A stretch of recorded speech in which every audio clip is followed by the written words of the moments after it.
రే హర్ష, ఏమైందిరా? ఏమైందిరా? ఎక్కడి నుంచి ఫోన్ చెప్పరా? నిన్నే అడిగేది. ఖాళీ నేనే చంపాను అంటూ నాన్న పోలీస్ స్టేషన్కి వెళ్ళి లొంగిపోయారు. లాకప్లో పెట్టారంట. భగవంతుడా, మళ్ళీ పరీక్ష పెడుతున్నావేంటయ్యా? మీ నాన్న ఖాళీని చంపడం ఏంట్రా? అంత ధైర్యం ఆయనకి ఎక్కడిది? ఎక్కడో ఏదో పొరపాటు జరిగే ఉంటుందన్నయ్యా. నా విశ్వం అలాంటివాడు కాదు. అసలు ఖాళీని చంపాల్సిన అవసరం వాడికి ఏముందిరా? ఖాళీతో గొడవ జరిగిన మాట నిజమే. వాడిని జైలుకి పంపమని గొడవ వదిలిపోయింది అనుకున్నాం. కానీ వాడు వదలలేదు. బతిమలాడుకుందామని నాన్నగారు వాడి దగ్గరికి వెళ్ళారు. నేను నాన్నకి తెలియకుండా ఫాలో అయ్యాను. అక్కడ జరిగిన చిన్న తూపులట్లో ప్రమాదవశాత్తు బిల్డింగ్ పై నుంచి పడిపోయాడు. ఇందులో నాన్న తప్పేమీ లేదు. తప్పు లేనప్పుడు ఎందుకురా లొంగిపోయారు? వెళ్ళే ముందు ఒక్క మాట కూడా చెప్పలేదు. భగవంతుడా, నాకేం అర్థం కావడం లేదు. ఎందుకు అట్లా ఏడుస్తున్నారు? ఎవరైనా పోయారా? ఈ నోటికి అంతకన్నా మంచి మాటలు రావా వదినా?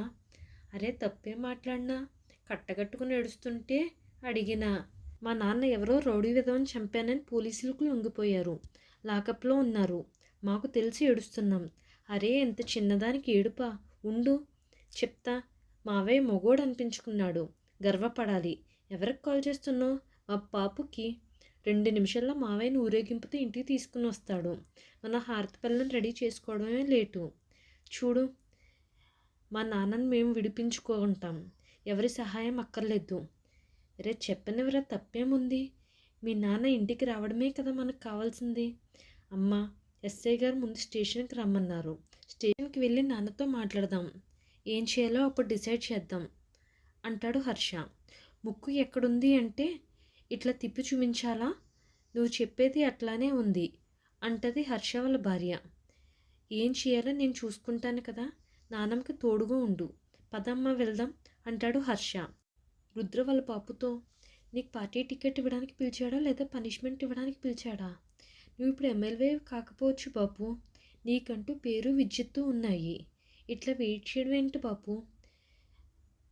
అప్పుడు రుద్ర వాళ్ళమ్మ కూడా, నాకు అదే అనిపిస్తుందయ్యా అంటారు.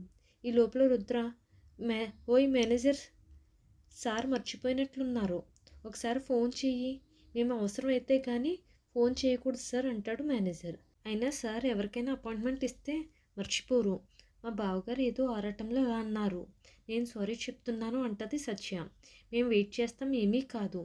పద్ధతికి చీర కడితే నీలా ఉంటుందేమో అన్నట్టున్నారమ్మా మీరు. నేను మహాదేవయ్య గారి చిన్న కోడల్ని. సార్ మీరు చాలా అదృష్టవంతులు సార్. మేనేజర్ గారు నేను అమ్మ మొగుడిని.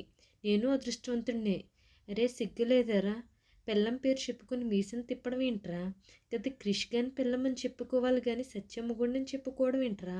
మగవాడు కాబట్టి నువ్వు మన వంశం ఇట్లా లేదురా. నువ్వేమైనా చెప్పవా ఏందయ్యా? ఏదో మజాకులో అన్నాడు లేవే, దానికి అంత సాగతీకు, వదిలే.